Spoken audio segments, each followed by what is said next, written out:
小编真的懵了，最近刷到北京机器人运动会的直播，谁能相信这是现实画面？完全就是科幻片好吧？难怪外网吵翻了天，一堆老外直接魔怔发问：中国该不会真的在月球背面挖到外星科技了吧？说实话，翻完这整场赛事，感触真的特别深。谁能想到，就隔了1年而已，咱们的人形机器人直接换了个模样。去年还笨手笨脚，离了人工遥控就寸步难行，今年直接千人同步自主运作，跑赢人类最快纪录，跳高直接碾压人类极限。这场赛事真的不只是一场比赛，实打实把中国机器人的进化速度赤裸裸摆在了全世界面前。大家好，欢迎来到星球热点，国家大事从不缺席，舆论场中抽丝剥茧，聚焦独家中国资讯，点赞、订阅加小铃铛，带你用不一样的视角读懂中国故事。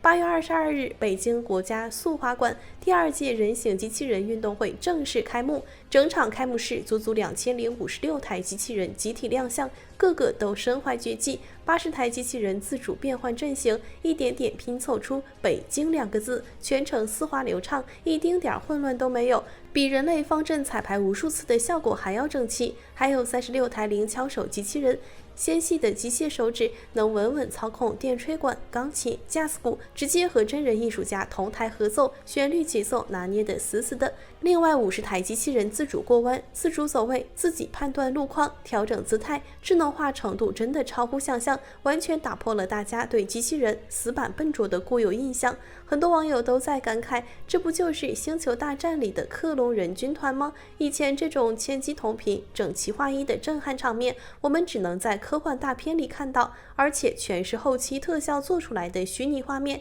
谁能想到现在咱们直接现场直播实景呈现，2000多台金属身躯同步迈步、同步动作，那种扑面而来的整齐压迫感真的直击人心。试问这种场面放到全球哪个国家能复刻？这场开幕式火遍全球后，各大外媒的评价真的一针见血。韩国 YTN 的记者全程在场，全程一脸难以置信的表情，嘴巴就没合上过，直言中国机器人的进步速度简直和机器人奔跑的速度一样吓人。英国卫报更是直接用头皮发麻来形容这场表演，坦言这么多人形机器人自主协同运作的能力已经达到了让人震撼的地步，是全球独一档的水平。说实话，能让一向高傲的外媒给出这种评价，足以证明咱们的实力有多硬。小编还看到了一条美国网友的高赞评论，真的特别扎心，但也特别真实。他说，美国人天天忙着脑洞大开拍科幻片，中国人却默默发力，把所有科幻里的未来场景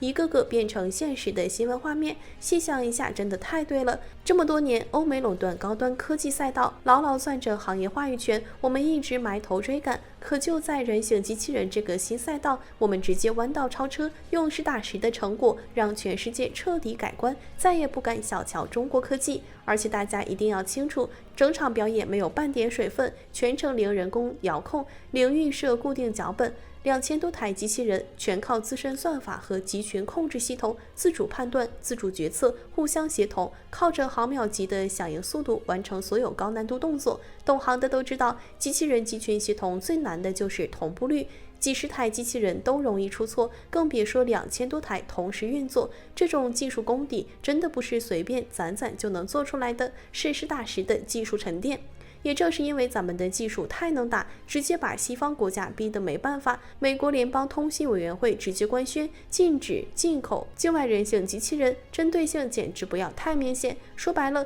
科技领域的禁令从来都是最好的实力认证，你越是严防死守、拼命封锁，越说明我们的技术已经超越他们，已经具备了碾压同行的能力，不然根本没必要大动干戈搞封锁。你可能还不知道中国的人形机器人现在有多垄断。看2026年上半年的真实数据，国内人形机器人出货量突破4万台，全球占比直接冲到97%。听清楚，不是5成、7成，是9成7。全球范围内几乎所有的人形机器人都是中国制造，这种碾压式的市场占有率，这种完整的产业规模，放眼全球，没有任何一个国家能撼动半分。回头想想，真的感慨万千。以前我们被海外技术封锁，被外媒嘲讽技术落后，谁能想到短短几年，我们直接领跑全球，让全世界集体破防惊叹。这场开幕式看着是一场酷炫的视觉盛宴，本质上是我们国家全产业链实力、人工智能技术、高端制造能力的全方位亮相。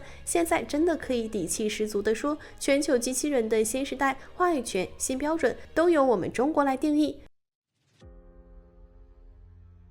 去年的机器人有多拉胯？说直白点，就是纯纯的提线木偶，一丁点自主能力都没有，全程靠工程师拿着手柄操控，比赛现场翻车画面随处可见，走2步就晃悠，动不动就摔倒，还经常撞护栏。工程师得全程跟着补救，就最简单的执行慢跑项目都没几台机器人能完整跑完。那时候不管是灵敏度还是稳定性，都被海外机器人吊打，全网吐槽真的一点不冤。可今年呢，直接来了个180度大反转，彻底撕掉了笨拙落后的标签，全方位技术升级。这届赛事足足设置了51个专项赛事，1301场比赛，还有21个实景场景赛，覆盖了家庭服务、酒店运维、物流配送、消防救援等9大真实生活领域。再也不是以前那种花里胡哨的纯表演项目，每一项比赛都贴合实际落地应用，考验的是机器人真正的实用能力，含金量直接拉满。最颠覆认知的必须是田径赛场的成绩，直接把人类极限按在地上碾压。100米赛道上，天卓对机器人跑出9.39秒，直接打破博尔特9.58秒的人类100米世界纪录。要知道，博尔特这个纪录可是尘封30多年的人类天花板，一直没人能撼动，现在被咱们机器人轻松超越。更夸张的是，同场第2名的烽火闪电队也跑出9.47秒，照样碾压人类极限。赛前试跑甚至跑出过9.32秒的成绩，每秒14.5米的峰值速度，这速度谁看了不懵？跳高项目的提升更是夸张到离谱，天宫 Ultra 机器人原地起跳，直接跳出2.8843米的成绩。大家猜猜去年第1届的跳高冠军是多少？才95厘米，1年时间直接翻了3倍多。再看看人类的立定跳高世界纪录，索托马约尔1993年创造的2.45米，30多年无人突破，现在被咱们机器人轻轻松松超出40多厘米，也难怪海外网友集体破防，纷纷感慨机器人时代才刚起步，人类就已经被远远甩开，这迭代速度真的太吓人了。除了运动能力拉满，今年最大的质变是什么？是彻底摆脱了人工遥控，去年所有动作全靠人手操控，本质就是个电动玩具，但今年所有参赛机器人全程零人工干预，起跑、加速、跳跃、避障、阵型变换、乐器演奏，甚至复杂的场景作业，全部自己判断、自己决策、自己完成。这已经不是简单的机器升级了，是从操控器械到智能自主设备的本质跨越，真的太亮眼了。就连海外资深工程师都被彻底折服，日本顶尖机器人工程师直接公开感慨，日本自从阿西莫机器人之后，整整30年几乎原地踏步。以前他们自认是全球机器人赛道的主角，可现在呢，全世界的目光都聚焦在中国机器人身上，曾经的技术差距早就彻底逆转了。这话真的说得特别通透。而且不止跑跳这种大动作，机器人的精细活也练得炉火纯青。灵巧手专项赛里，镊子夹豆、屏幕开屏、精密撬盖、粉末称重，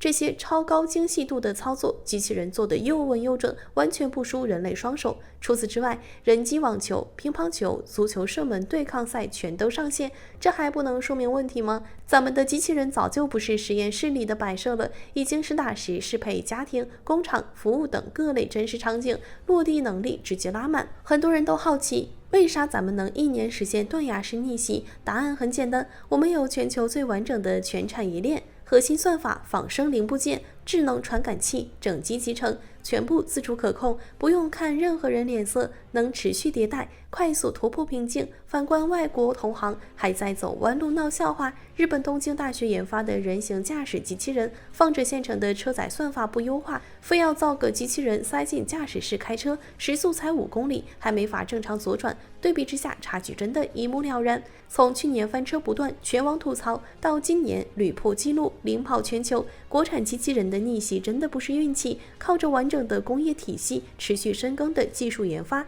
全覆盖的产业链支撑，我们不仅追上了全球进度，还在重新定义整个行业的未来标准。不得不说，属于中国机器人的黄金时代真的来了。好了，今天的内容到这里就结束了。如果你喜欢小编的影片，还请大家多多点赞转发，让更多的人一起见证中国进步。关注我的频道，这样既能回顾往期视频，又不会错过之后的精彩内容。那我们下期节目不见不散。